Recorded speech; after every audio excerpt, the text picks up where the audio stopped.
War has always been the precursor of different problematics in society. Many betrayals, deaths, and situations that create a negative impact take place in those kind of aggressive and destructive events.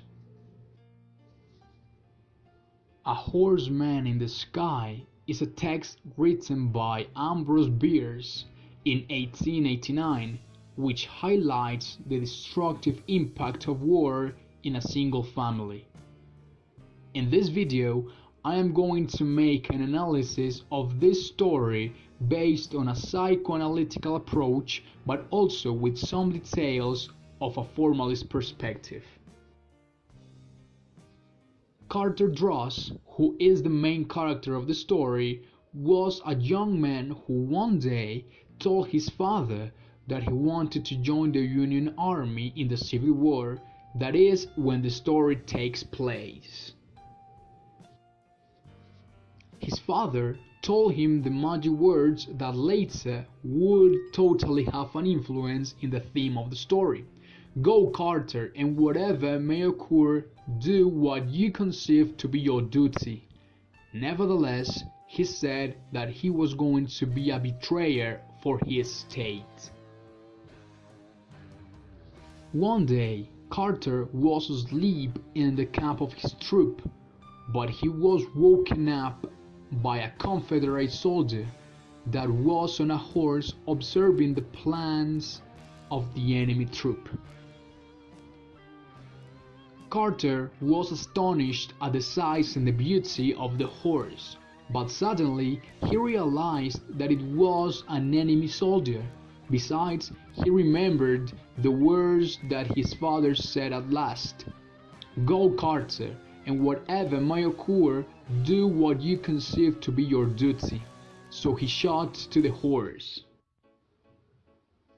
A moment after that, he went to see who the man on the horse was, and sadly, he realized that that man was his father. From a Freudian perspective, A Horse in the Sky exemplifies Bierce's compulsive acts of patricide. Bierce's biographers admit that he wrote too many stories about sons killing fathers, as evidenced by stories in so-called patricide club.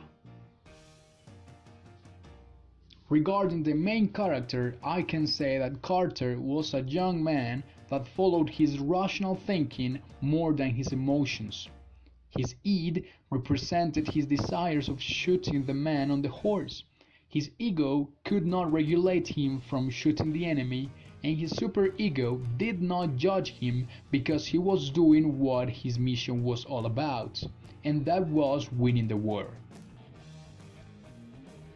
Jung says that we behave thanks to the society that we are in, and the main character of this story was not the exception. He did what his father recommended him to do as correct.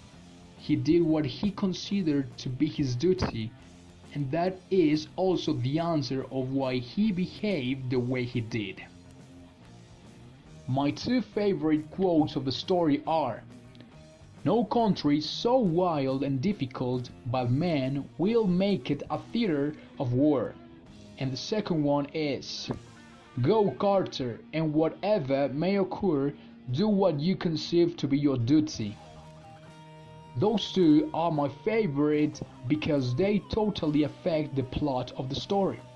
This takes me to analyze the story from a formalist perspective. The theme of the story, A Horseman in the Sky, is that in war, duty is more important than family.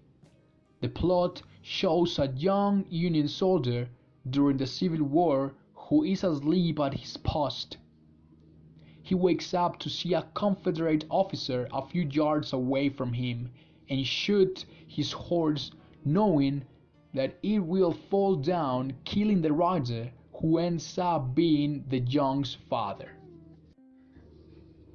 Besides, the author of the story used flashback at the moment when the story goes back in time to show that the soldier, Carter Dross, was the son of a plantation owner in Virginia, and that at dinner one evening Carter told his father these words: "A Union regiment has arrived in Grafton.